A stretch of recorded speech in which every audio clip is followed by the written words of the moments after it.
I'm Jay Ward, and this is Cars and Culture with Jason Stein. Well, Jay, what a pleasure to have you. Welcome to Cars and Culture. How are you? I'm doing good. Thank you for having me. You're welcome. You've gone on to become the Cars Creative Director and something that I think most people would aspire to, the title of Legacy Guardian, in addition to, of course, being Creative Director of Franchise at Pixar. How does one get such a title, and what does it mean? It's funny because it is sort of a made up title. Pretty much at our studio, we're not really big on titles. We don't have a lot of hierarchy. People do have job titles, but they don't make a big deal about my title, VP, EVP, SVP. That's not so important there. Basically, I was in production for the first 10 years of my career at Pixar. And one of the films I worked on was Cars. And because I had a lot of automotive knowledge, I lent that to the movie Cars. And the director basically said, look, you know a lot about cars. I feel like you should be maintaining Cars as a brand as it keeps getting bigger and bigger as a franchise.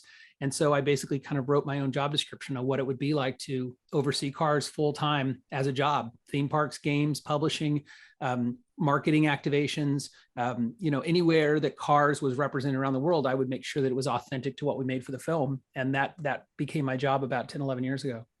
So we'll get into some of the aspects of how you did that. But let me ask first, if you're in charge of all of those entities, how much time do you split among each one of them? And what is at the forefront, I guess, of all of those duties right now, whether it is the theme parks or toys or anything else? Well, we have teams at Pixar that focus solely on consumer products, toys, solely work on theme parks, solely work on publishing. And I will just be a touch point or a creative advisor to them when it's a Cars related project. So I don't have to be on all of them all the time. It's basically when something comes along and they want my input on it, that's what I'm there for.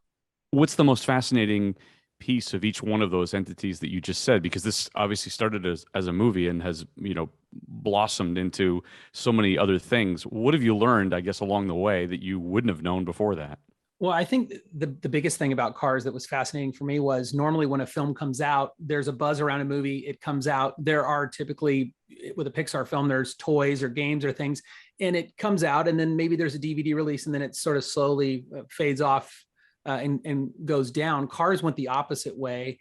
When Cars came out, it did good theatrically, but then the DVD came out and we found that there was all these families and kids that were watching it over and over and over and over, and it kind of got bigger and bigger. And so the consumer products actually went up instead of going down the second year.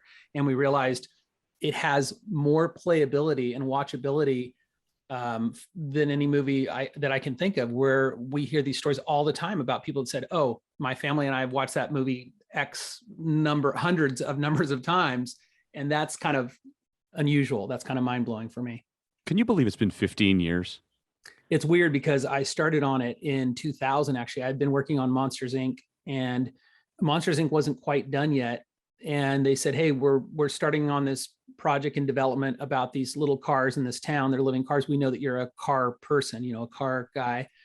Would you want to work on this? And I said, yeah, I think it'd be cool. So I left Monsters Inc. about maybe 6 months before it came out. I'd finished up in the art department and went on Cars before it was even called Cars, and was there for the very, very earliest days of it. So yeah, 22 years ago, almost for me, 21 years ago when I started. 21 for you. Exactly. Yeah. And it's an interesting story on how you were selected by John Lasseter to be part of that adventure. And in fact, even John's story, he wanted to do something about a journey, not a destination, and came to that epiphany as a result of taking his 4 sons and his wife on a motorhome trip across the country, stumbled on Route 66, and was trying to rejuvenate and reconnect with his family following the making of several movies. And that was he had an epiphany, if you will, for that, the inspiration for what happened. But he came to you because you were a car guy, right? And all of a sudden you started answering questions that nobody else could answer. Is that correct? Yeah, and John's a car guy as well. He knew quite a bit about cars, but I probably have a geeky amount of knowledge about it for various reasons. And so for whatever reason, I started in the art department, but I ended up managing the character team where we built the characters in the computer. And while I was on that team, I was able to say, actually, you've got the lug pattern wrong for the Hudson Hornet. They have a very narrow bolt pattern. Or, the Fillmore, the Volkswagen bus, if he's that year, he should have this style turn signal. And that level of authenticity, because you're copying real vehicles. You can't just you can't just fake it. You've got to get those details right, because a car person will know the taillights, the headlights, the sound of the engine, the horn sounds have to be authentic, or it kind of pops you out as a car person to watch those movies when they get the details wrong. And you went right down to every specific detail. The famous story that you've told before is that the roof of the restaurant was shaped like it had spark plugs that were on the top in one of the scenes, and they were firing at the same rate as a V8 engine. I'm sorry, a flat, was it a Flathead V8? So it was Flo's flathead V8. V8? Yeah, Flo's was called the V8 Cafe, and the basically the roof covers that were meant to look like the little drive-in roof covers actually sort of kind of formed like flat heads with spark plugs in them, and those spark plugs all lit up, and they were just randomly lighting up. The neon was, and John said, "What's the firing order of a Flathead V8?" Told him what it was, knew it off the top of my head. I don't know if I still do.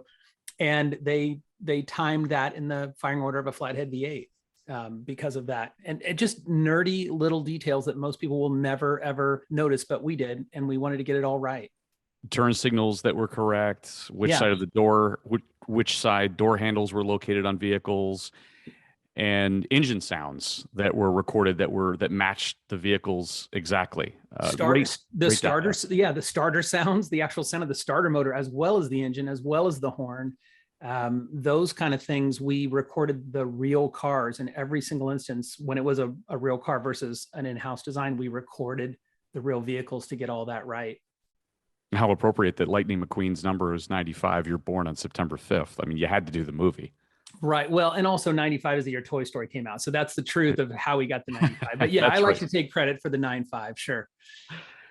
You went to the Detroit Auto Show in 2001. Let's go back to, being selected for this, for a production role in this film in 2001. And you spent a lot of time with manufacturers doing research. You went to the Dodge Viper plant, and you really wanted to get it into the Detroit car culture. Is that correct?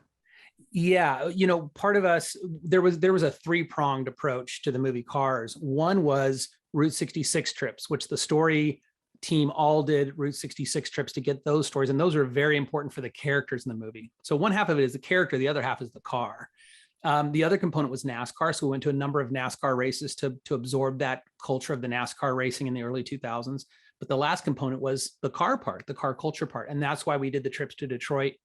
And visited everything from the old dilapidated Packard plant and walked through that old Packard plant that's almost completely fallen apart now. Yes, we did factory tours, Ford, GM, Chrysler, and we also had to pitch the film to all these manufacturers and get them to buy on to be part of the movie as well.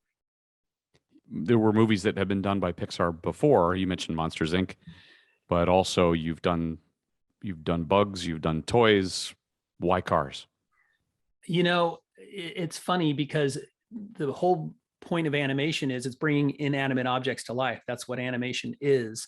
And I think at Pixar, they always are looking for these what if stories. We're always thinking about the life of these things if they had their own life, monsters hiding under your bed or in your closet, toys that come alive when you leave the room. You could have swore you left that G.I. Joe there, but now he's over there. And I think for cars, we, especially in the US, we have such a love affair with the automobile that we name our cars. We assign them a gender, either male or female, for our cars.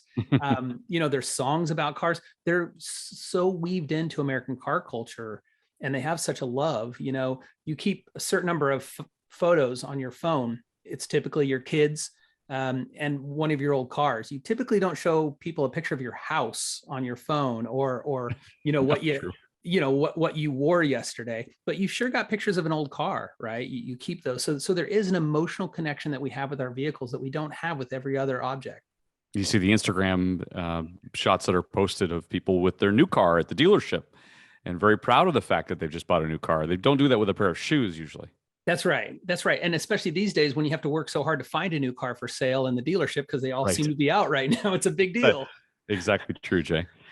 You struggled with bringing the vehicles to life initially as you set out to create this, the first films. And they were a little rubbery at first. And it was hard to believe that it was a car and making it into a living character. But you drew inspiration from the 1950s and a very famous illustrator. Tell me that story. Well, what we were striving for with making the cars come to life is called truth in materials. And truth in materials means if this thing is metal, right? If a car is made of metal, it can only move so much. It needs to come to life, but if it's too springy, too rubbery, you don't believe that it's made of metal anymore. You believe the car is made out of rubber or plastic. So it's also supposed to weigh 3, 4, 5,000 pounds. And so it can't jump way up in the air. All these things you're trying to kind of suspend the disbelief that this is an automobile that's come to life. And so it has to move like a car does. The short you're referring to is Susie the Little Blue Coupe, which was a Walt Disney short from 1952, directed by Bill Peet. And that inspired us in a different way. It was Eyes in the Windshield, which that short had the eyes in the windshield of the car. And it probably moved a little too rubbery because it was a 2D flat cartoon, but it had so much life and so much charm. And you had empathy for this little car that we thought if we could just get a little bit of that in our film, we've got something. Well, because historically, cars that had been portrayed in animation had eyes as headlights, right? That was always the way that it had been done. Yeah, and I think the most famous example is probably the Chevron cars, which are still around today. The animation, the stop motion kind of Aardman style animation. And the problem with that was when you put the eyes down below in the headlights, you have the grill, it still could be a nose, and you still have a bumper that could be a mouth, but you've restricted the entire face to just the front of the vehicle. It's a little bit like the head of a snake, long body behind. By putting the eyes up in the windshield, but leaving the mouth in the front, you now get the head of a horse or of a dog. So the eyes are set back, but the nose and mouth is way forward. And so by opening the face up that much, you can begin to turn it and still see the face at multiple angles. With the snake-like face, the eyes in the headlights, you don't have to turn very far and the face completely goes away in profile. So we were able to get a lot more acting and life out of them by keeping the eyes up high in the windshield. It did not win the Academy Award that year. Happy Feet won for Best Animated Feature. But as you said, the noise of the film just kept getting louder and louder and louder as time went on, leading to things like Cars Land, Disney California. But culturally, what do you think it did? What was its impact? What was the most rewarding thing culturally that you've realized out of the franchise? There's been a couple things. I think one of them is there's been a reconnection of, I think, people with old cars. I had a guy come to me. We did a talk down at the Peterson Automotive Museum, and this was the year the film came out. So this would probably be in the fall of that year of 2006. And this guy came up to me literally with tears in his eyes, and he said, I've got a Hudson Hornet, and I've had it for years. My grandkids never cared. They always just wanted to, play games or whatever. But after that movie came out, every weekend they ask if they can ride in the Doc Hudson car. Doc Hudson. And and it literally made an emotional connection for these little kids that otherwise just saw it as an old car, now had an emotional connection with the vehicle. That was unexpected. And the other thing was going along Route 66 and seeing how much that movie helped influence some of those businesses, that these people who were literally dying on the vine on the Mother Road had more tourists and more visitors and more recognition of, these are the locations that inspired the movie Cars. And it saved some of these businesses from dying, which there's no way that we expected that would have happened, but that was pretty cool too. The interstate system would have taken folks away from Route 66 and Cars brought them back to Route 66. You had an interesting story that you had heard related to the Cars franchise and Joplin, Missouri. What happened at the local Walmart related to Cars and Joplin? Well, it actually wasn't the local Walmart. It's what the local Walmart provided. What was happening was all these little businesses on Route 66 would have kids coming in and asking if they had any car stuff for sale. And they didn't have it, right? They sold pies and coffee and gasoline. They weren't used to selling toys. And so many enterprising business owners on Route 66 would drive to the local Walmart, buy as many die-cast cars as they could, and then sell them for maybe like $1 more in their businesses, because the kids wanted to buy the cars on Route 66. They wanted to buy the cars on Lightning McQueen's road. And that, again, was that emotional connection with the movie. They easily could have drove 5 miles to the Walmart and bought it there, but they wanted to buy the cars on the road, which I think is great. And those 5-year-olds then are now 20 years old now, and they're still interested in the franchise. Let's talk about the interesting voices that you had, the racing personalities. I mean, you had Michael Schumacher as a part of this. You had Mario Andretti. That must have been a thrill for you. Yeah, there was an homage the whole time that we wanted to make sure to honor those legends and to feature them in the film. And I think the funny thing for them, I went to SEMA one year, to the big auto thing in SEMA, and I happened to go to a steakhouse, and Mario Andretti was sitting across from me, the booth across from me. And I went over and said hi. And I said, "You probably don't remember me. I'm Jay, and I worked on cars." And he said, "Oh yeah, how's it going?" We started talking, and he said, "The craziest thing is these kids come up and ask me to autograph that Mario Andretti diecast all the time." And he said, "They don't know I raced in Formula One. They don't know that I raced in NASCAR. They couldn't tell you a single thing I did, but they know I was this character in cars, and they asked me to sign their diecast."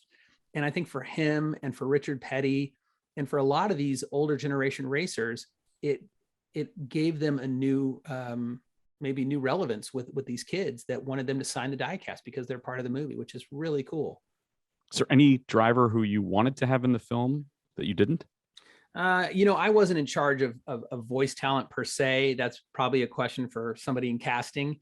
But obviously we were a little too late to have Ayrton Senna. It would have been cool to have somebody like him in there. But then again, it was a very American movie too. We were lucky enough in Cars 3 that we got Junior Johnson to record before he passed away. So we got to feature him as a legend. We've had some pretty cool people, and also around the world, different people voice these characters. So Sebastian Vettel did a voice of one of the characters in Germany. Mika Hakkinen did a voice for one of the movies in Finland. So it's really cool. It does kind of keep going and expanding around the world with these racing legends. I know one of your mottos is that you have to have a great story. If you don't have a great story, you don't have a film. And in a way, you try to appeal to everyone, all ages, with this story. But you have a great story too. Your dad was in the automotive business. He was a wholesaler, and you spent a lot of time around cars growing up. Tell me a little bit about that. Your time in Riverside, Missouri. Yeah, actually, my mom and dad divorced when I was pretty young, and I moved out with my mom to California, but my dad stayed in Kansas City, or a suburb of Kansas City, and he had a shop in Riverside, Missouri called Ward Automotive. And what he would do is buy cars, and he would fix them up and sell them for more. Auto wholesale, very simple, just flipping cars. It's what he loved to do, and it's what I still love to do myself. And I remember distinctly many times just going around with him as a kid and going to look at cars to buy, or going to auctions with him and buying cars and bringing them back to a shop, and he would detail them and do all that stuff in the shop. And I'd sit in the front. He had the old blotter style calendars you'd have on your desk. He had a Coke machine, and I'd crack open a cold Coke and just draw a car sitting at that front desk all day while he'd be wheeling and detailing in the back. Amazing. And your love of cars led you into, even just drawing led you to the California College of Arts and Crafts in Oakland. But more importantly than that, you were an all-around car and motorcycle guy and a real hot rodder. You launched something called Billet Proof, the Billet Proof series of car shows with a guy named Kirk Jones back in the late 90s. Tell me about that. Yeah, I really got into traditional hot rodding, as in hot rods as they were built in the 50s. As a young guy, there was something to me that I loved about the post-war American hot rod and custom scene that was so pure, and the cars were so beautiful. And what was happening by the 90s was that had kind of become passé, and hot rods had become pastel colors and billet wheels and huge wide tires and almost caricatures of what they were supposed to be. And I built my own little primered hot rod I would drive around, and kind of got looked down upon when we would go to a big show, like a Good Guys show back then. And so my friend and I said, what if we started our own show and really made it about the low buck cars that people built themselves, that were built in their garage the way hot rods used to be built. And you didn't have to have a trailer. You didn't have to have $1 million. It was just about finding an old Model A and souping it up and chopping it down and driving it. And so we started the show in 1997. We had 26 cars the first year. We went to 97, 98 cars the second year, to 130, to 300, to 500. And it just kept going on and on. And it became massive. And it actually became this sort of movement that happened of people getting back into traditional hot rods, and also not being what we called a trailer queen, actually building it and driving it and making it more about driving the cars. Your first car was actually a really old car, a 49 Lincoln Cosmopolitan Coupe, right? Yeah, that wasn't my first car, but that was the first car that I customized. I really wanted a Merc. Old car, right? Yeah, my first old car that I customized. I had old cars in high school, but they weren't that old. But I wanted a 49 Merc, and it was just out of my price range. I remember even in in college at art school, I told a girl that I was looking for an old car to fix up. And she said, oh, my friend has an old car. And it was a 70 Buick electric convertible. Not old like I wanted, but I ended up buying it because it was such a good deal. And I drove that for a few years. But I really wanted a 40s or 50s era car to customize. And this 49 Lincoln Cosmopolitan Coupe is a massive car. It's a two-door, but it's a massive two-door car. And this guy had it in San Francisco for incredibly cheap because the whole body was potted. All the chrome had been pitted. It was a nice running original 49 Lincoln that was just all the bright work, all the paint. It was all shot, and he couldn't get anybody to buy it. And this is, again, a long time ago. So I bought it, drove it into San Francisco. It had this huge 337 cubic inch flathead that smoked, like the rings were shot, and then proceeded to customize it slowly over the years, chopped it, hard topped it, lowered it, did a 54 DeSoto grill, really made the car pretty cool and unique. And you loved, growing up, some of your biggest influences were the GM stuff from the 50s, right? You loved the great designers, Harley Earl, Bill Mitchell, great automotive design. I know those were some of your larger influences. Is that right, Jay? Yeah, from who made cars in Detroit, those guys were amazing. But I also love the stuff that George Barris was doing for customizing, or the Ayala brothers, or Valley Customs, Neil Emery. Those guys were doing, or Gene Winfield, those guys were doing stuff in metal in the early 50s that was cleaner and sometimes more advanced than what Detroit was doing. Detroit almost had to catch up to what the car customizers were doing post-war. Would you have been an auto industry guy if you weren't a guy working at a animation studio?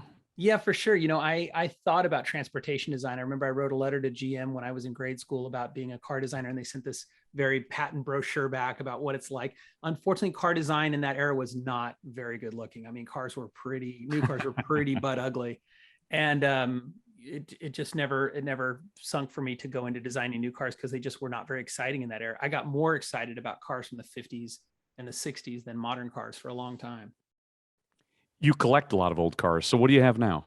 Well, I guess collect it in a way. I had to sell that 49 Lincoln a number of years ago, and I bought a 39 Mercury convertible that's done in what's called Westergaard style, which is a early kind of pre-war custom, or tail dragger, they would call it. It's got Lincoln Zephyr bumpers, 41 Studi taillights. It's lowered in the back with skirts. I've got a 29 Model A Roadster with a Cadillac 331 engine in it, the early overhead valve caddy that I've driven to Bonneville and back. And then I've got a 57 Pontiac Safari wagon, which is a two-door wagon, kind of like a Nomad. It's kind of like the Nomad's bigger brother. And I've got one of those. And then about 4 years ago, I picked up a very different car.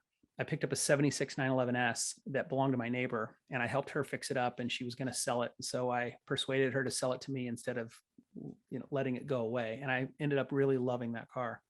You mentioned Bonneville. So tell me about your Bonneville experience for the listeners out there who are not as aware. Why did you want to go to Bonneville? I think for anybody who's into hot rodding, anybody who's into cars, you literally have to go to Bonneville at least once in your life. It's really hard to explain until you've been. I don't know if you've ever gone. No, I haven't. No. It's honestly, it's bucket list stuff. And once you go, you'll understand. It's 750 miles from here. And I wanted to go there. And the first time I went, I just went in an old truck and followed some hot rods out there. And I said, I've got to come back in my hot rod next year. I have to come in my Roadster. And I did the second year. 750 miles each way, no top, no windows. And when you get there, it's a pure... These are the salt flats now. It's salt flats, yeah. And it's literally outside of Salt Lake City. It's just across the border from Nevada. And it's the most beautiful place on earth. It's smooth and flat. It goes on for miles. The hills look like they're 2 miles away, but they're probably 20 miles away. It's warm, but it's cool to the touch because of the salt surface. And the racing at Bonneville, everybody has this camaraderie. I don't know what it is, but people all help each other out. It's a unique form of racing because it's really you against a record. It's not you against other people necessarily. And I'll say I've seen people from literally around the world: Germany, New Zealand, Japan, South America, France, you name it. There's people there that get it and want to be part of it. If you've ever seen World's Fastest Indian, I think that movie really sums up the spirit of Bonneville in a lot of ways. So what happened on your trip to Bonneville? Well, I've been probably 7 or 8 times now, but no, the first time. The first time was I went. Well, actually, the exciting time really to talk about, I think, is the second time, because that's when I drove the Roadster there, and I cajoled a buddy to go with me in the Roadster. And again, it has a school bus seat that's got about an inch and a half of foam. We get in the car and we drove all the way out to a little town called Austin, Nevada. It's a ghost town. And there's bottles on the street that are 100 years old. And we camped out under the stars, and there was, scorpions on the ground and coyotes howling. And then the next morning we drove into Bonneville as the sun rose, and you just see it for the first time in an old car in a hot rod. And you go, this is kind of paradise on earth. It's just amazing. It's hard to explain. It's so cool. You have a special connection with a gentleman who's been on this show, Bruce Meyer, and your father. Yes. And you had a request for Mr. Meyer, the ultra California collector. Yes. You also had a very close relationship with your own father, that auto wholesaler that he was. Yeah. And how does that relate to Bonneville? What did you ask Bruce to do? Yeah, so that happened. So my father passed away in 2012. He died of pancreatic cancer, and I got his ashes after his service, and I said, I really want to do something with these ashes. I don't want them just to sit on the shelf. My dad was a dynamic guy. He never sat still. He never stopped moving. And so I went to Pebble Beach and I spread some of his ashes at Pebble Beach because he had a car that had been there before. And it's one of the events that we love to go to together, was the Concours d'Elegance. And then Bonneville usually falls about a week after Pebble Beach. So I flew out to Bonneville, and I had some more of my dad's ashes with me. And Bruce happened to be going that year, and he was running a Roadster looking to run around 200 miles an hour. He wanted to get in the 200 mile an hour club, which, for those who don't know, when you go over 200 miles an hour, you get a special cap, 200 mile an hour cap. It's a red cap. So Bruce wanted to get his cap. And I was talking to him about the car and checking it out. And I had some of my dad's ashes with me. And I said, Bruce, if this is possible, I don't know if it is there any way that I could have you let some of my dad's ashes go from the back of your car to spread them? Because I was just going to go to the Bonneville Salt and sort of shake them around. And he said, I think that's a cool idea. And so they were getting the chute ready. And for those of you who don't know, when your car goes over 175 at Bonneville, you have to run a chute. And it's a parachute on the back of the car. And there's two parts of it. There's a smaller one, a primer chute that pops out. It's a little mini chute. And then that pulls the bigger chute out. And then that one opens and really slows your car down significantly. So the chute has to be folded in a very methodical way so that when you pop it, it opens correctly. Otherwise, you're not going to slow down. So they were packing the chute, and we found the perfect place, and we put the ashes in there. And you're not supposed to do this. I imagine you probably could get in trouble for releasing some of these ashes at Bonneville. But Bruce is the kind of guy who's like, let's do it. This is a great idea. So we packed the ashes in the chute, and he happened to have a GoPro on the car, front and back. So when he pulls the chute, and I think he's going about 175, 180, he was still getting up to speed. There they go with the chute. And it's the most cool thing. And then Bruce, being the ultimate gentleman, amazing car guy, giving guy that he is, he grabbed that little primer part of the parachute, the little small spring pack, and he wrote a letter to my dad and gave that to me. Wow. What a story. Yeah, really cool.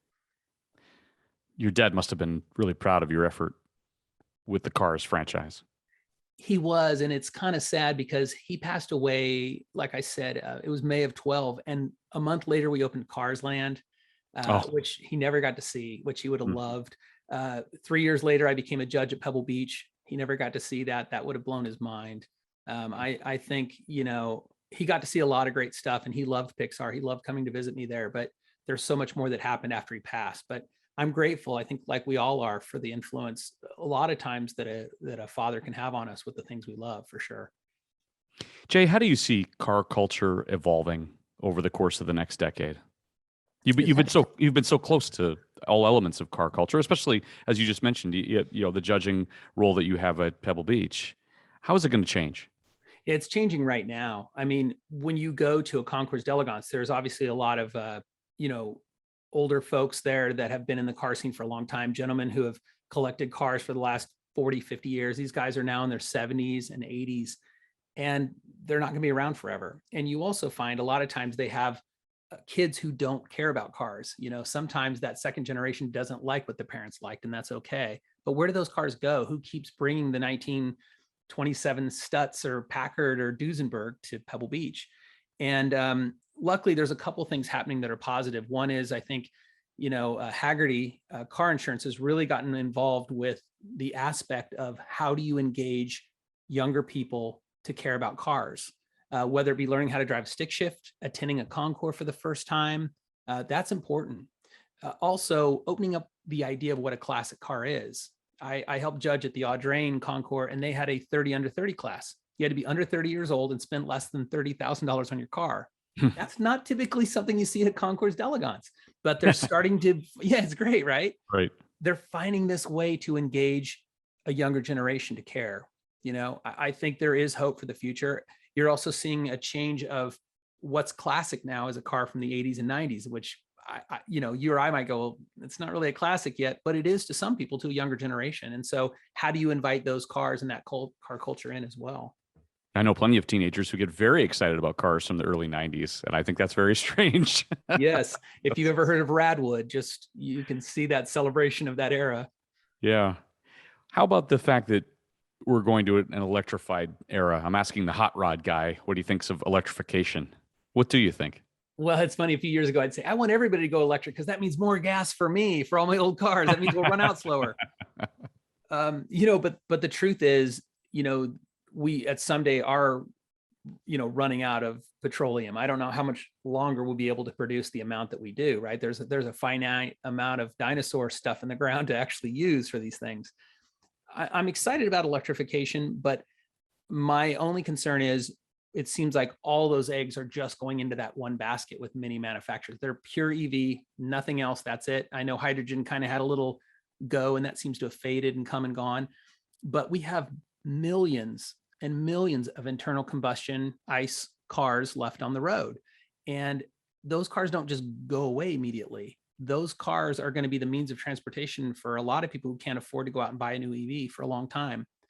I know that Porsche is working on a synthetic fuel, and I know Formula One is also working on a synthetic fuel. And I think, yeah, let's go EV, but let's not neglect 100 years of automotive advances. If the only problem with this ICE car is what comes out of the tailpipe, if we could fix that it wasn't making hydrocarbons and we weren't using some petroleum out of the ground, we weren't using, fossil fuel. If we found a clean, renewable energy source that made a clean tailpipe emission, but used the same basic engine, why not do that for all those cars? If that means all those, including classic cars, could stay on the road for another 100 years, it seems like a good idea to me.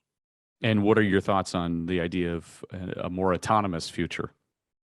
Hands off the wheel. Yeah, and that's coming too, right? What I think the smart ticket for that is an engagement at the level you want it to be. So for instance, not everybody wants to sit there and go to sleep in the car. Some people enjoy the experience of driving. Some people are already doing that right now. Yeah. Just look at YouTube. Yeah, sitting in the back of their Tesla while it drives them down the road.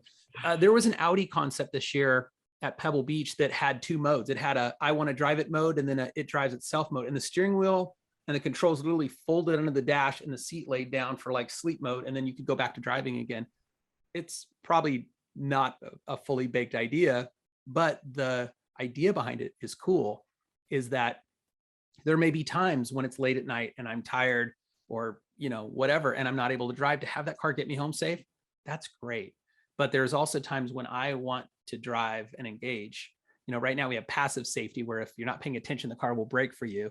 That's probably a good thing, especially when you look in your rearview mirror and somebody's coming towards you texting on their phone and it stops for them. Mm-hmm. That's good technology.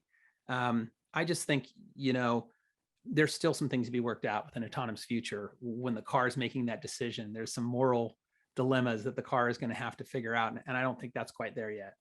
When we look at the movie industry over the course of the last number of decades, and we think of films like Blade Runner or Tron, there was always this futuristic view of what travel was going to be like in something that had wheels. Has the movie industry been accurately ahead of itself? And if so, where will we be in 20, 30, 35, or 40 based on what the movie industry develops? Yeah, there's been some good stuff in the movies. I think Minority Report had a lot of things that was pretty accurate. Minority Report was one that got it right. Peterson Museum actually has that vehicle, and the Minority Report vehicle. When you look at it, you go, okay, well, I can see how that's real.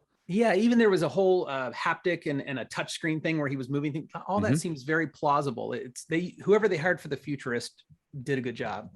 I think other films with flying cars, people do a terrible job driving on a road.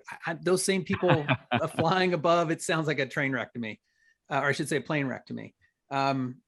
So, I don't know. The tricky thing is you have more and more people moving into cities, into dense cities, and not everybody's going to be able to have their own vehicle. We're going to get to this point where cars are not really allowed in certain city areas. We're already starting to see cars banned on certain streets and those things. So a lot of solutions have to be figured out for people that live far away that need a vehicle to get into a city. For people in a city, there's this whole idea of an autonomous car that you only use for the hours you use it. But now we thought that was 2 years ago. We said, oh, that's great, car sharing, right? And then COVID hit and people said, I don't want to share a car with anybody. Right. Right. So we still have a lot of things we got to figure out with what makes sense for the future of transportation. But I know we need to get from point A to point B. And sometimes it's really convenient to have something waiting for you. You can just get in and go and not wait. As an artist, I know you've seen the return of several nostalgic features of vehicles that would have, that slipped away, and then it comes back and it's popular and it has a certain appeal with a younger demographic. Is the appeal of vintage cars that nostalgia, or is it more intriguing, or were they just designed better? Was it an intriguing design? I would say design is a big part of it because of safety and impact standards and emission standards, cars had to change. You can't have 59 Cadillac tail fins stabbing somebody anymore. You can't have, loads and loads of chrome that make a car heavy or less, aerodynamic. All those things had to be cleaned up for a lot of reasons, mainly because of safety and engineering standards. So, in the old days, a car was designed for looks first, and then all those other things were sort of crammed in. And now it's the other way around. They are starting with a set number of points, and they can't push and pull those points too much. They have to meet a certain standard for pedestrian safety and impact standards, and they can only do so much in that box. It's just mind-boggling to me that there was an era when America would come out with a totally different, retooled, brand new car year after year after year. And the engines would change, and the transmissions would change, and the interiors would change, and everything. And now a car has to have a 5-6 year cycle before it becomes economically viable. It's just a different thing. I don't know if I answered your question, but I think you look at those old cars when the design was totally inspired by either aircraft or space flight, and it was selling a dream, right? It was. Now they're selling what's safest or gets the best fuel mileage, but it used to be really about selling a dream. Totally aspirational. Yeah, exactly right. This is the show Cars and Culture, but I want to talk about motorcycles and culture for a second, because I know you're a huge motorcycle guy. I think you still ride a motorcycle as your daily driver, don't you? Yeah, for many years I just had a motorcycle to get around, no car, and that was mainly because being a poor kid in art school, I didn't have the funds for a car, but I was always able to ride a motorcycle. And I'm just a big motorcycle gearhead. I worked at Harley Davidson for a while when I got out of college, and I still have a Triumph Thruxton that I ride today. So yeah, motorcycles are there, big part of me. And you have a dream that you've been working on for more than a decade now, which is to produce a movie, or a movie that you want to be a part of. And it's all about something that, Jay, I didn't know anything about: motorcycle board track racing. And for those who don't know, it was really popular in the United States during the 1910s and 20s. So we're talking 100 years ago. That's right. And you would have some race facilities that would draw crowds of 80,000 people. In fact, one year, 1915, 80,000 fans were in Chicago to watch a race 3 weeks after only 60,000 people had attended the Indianapolis 500. Yeah, it was one of the largest motorized spectator sports, or largest spectator sports bar none, in the United States. It had a massive love, and yet you barely hear about it anymore. And you're right, it started around 1910, and it really hit its peak in the early 20s, about 100 years ago. And then by 1930, it was completely gone, just erased. And there had never been a feature film about board track racing before. It's been featured in small things. There was a Harley Davidson TV series called Harley and the Davidsons, but there had never really been a film that had board track racing as a backdrop. And I thought, it's possibly the most visceral, exciting, unique. Yeah. It's like Gladiator on two wheels. Yeah. And I thought, man, this is just ripe to be part of a film somehow. And so I wrote this idea about 10 years ago, thought about it as a family film, as a live action family film, a father-daughter story, and began to develop it. And it's now finally starting to take roots, and it looks like we're moving forward with it. It took a long time, but it's getting closer. So these facilities were called motor dromes, and it's almost like velodromes in a way, correct? Right. And in fact, there was one that was even up into the 40s, was in the Bronx, Castle Hill Speedway, which ran midgets into the 1940s. Why was this story interesting for you?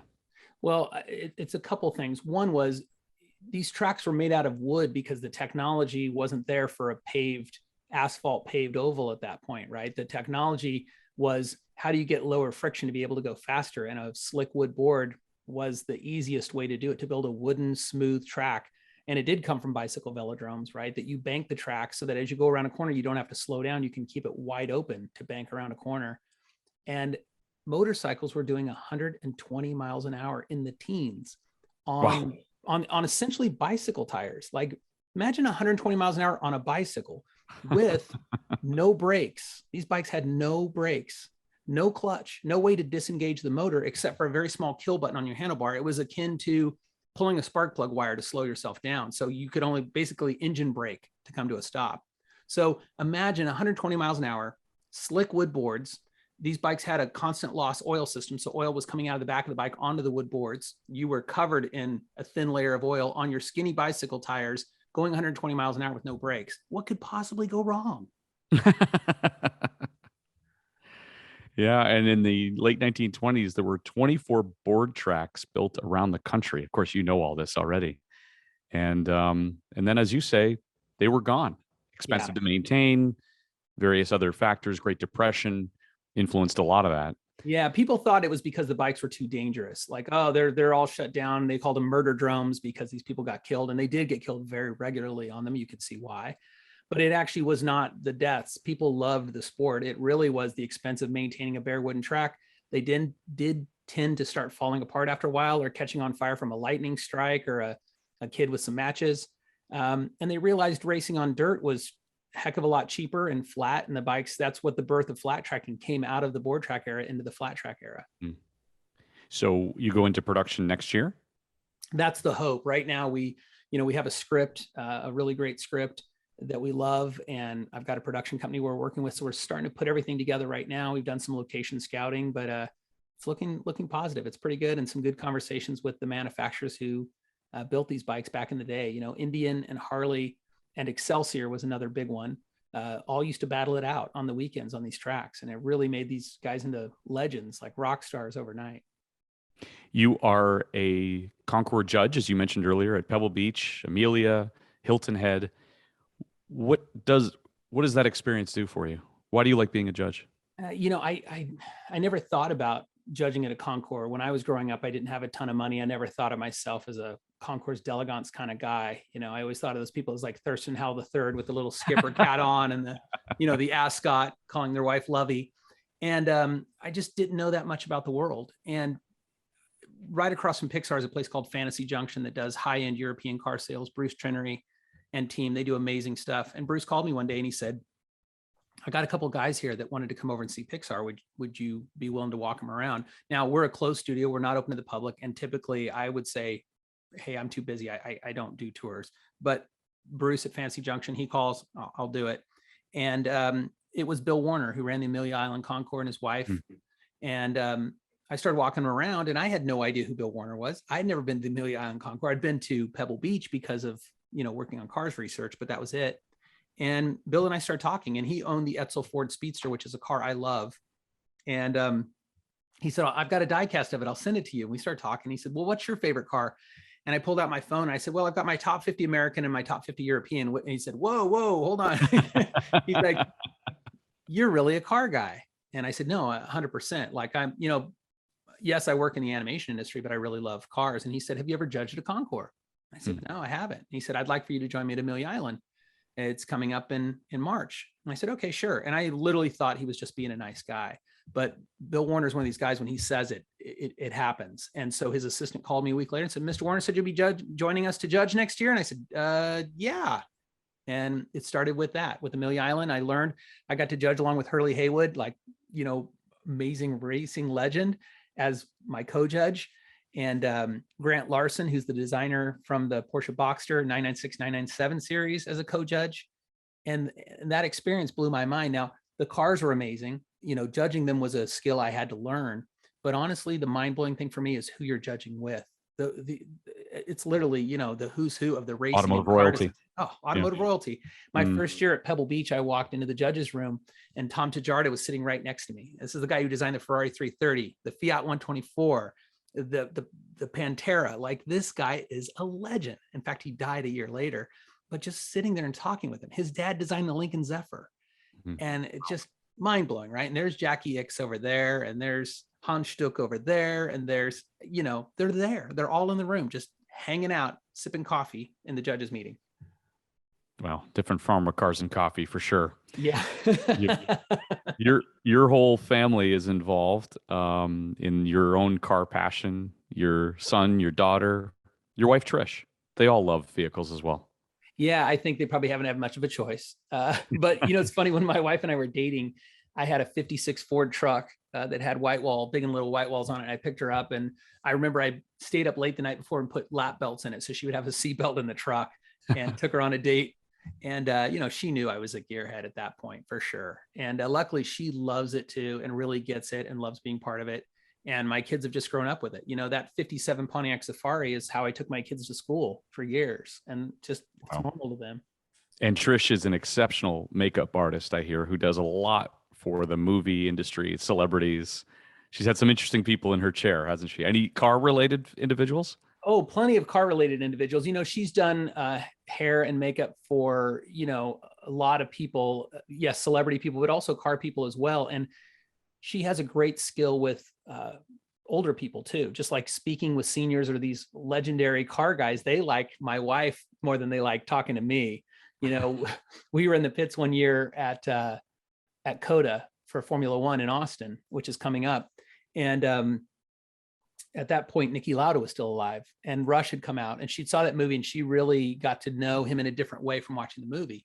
And she geeked out on Niki Lauda, which, that's cool. And so she went up, and she was almost kind of shaky, and she said, could I take a picture with you? And Niki Lauda, I could have been just dirt, but he was so enamored with my wife, who loved him, that he pulled her in, and I took a picture of the two of them together. And I guess he was moved at the fact that she was so emotional about meeting him, and really recognized what a legend he was, where maybe a few years earlier she may not have. And that was really special to me, that race was important to her as it was to me, in a different way, that she made that emotional connection. So that was cool. Wonderful. What's next for the Cars franchise? Well, we have a series coming out next year on Disney Plus. I'm sure you've heard of Disney Plus. That's done really well for us. It's called Cars on the Road, and it's Mater McQueen doing a cross-country road trip. So you'll see a lot of great stuff you love from the world of cars, plenty of Mater McQueen, and we're excited about it. It's fun to sort of get back on the highway with cars again. It's a beloved thing that people have been waiting for content since Cars 3, and so we're finally happy to have something for them. So we're excited. In the 15th year of its at least theatrical release, and 21 years for you, Jay. Congratulations. Yeah, thank you. It is. The dream continues. It's still on the road after all these years. Yeah, hasn't broke down yet. Wonderful. Thanks for being on Cars and Culture. I really appreciate it, and I know our listeners do too. No, it's been a real pleasure, real fun talking to you today, and thanks again. Thank you. The automobile is one of the most important inventions that revolutionized the modern world. In America, the rich history of car culture runs deep as technology continues to shape the future of the industry. Jason Stein, former publisher of Automotive News, is here to share the stories of people passionate about cars, from industry leaders and innovators to car-obsessed celebrities. Buckle up as Jason takes you inside the boardroom, onto the track, and around the bend on Cars and Culture on SiriusXM Business Radio.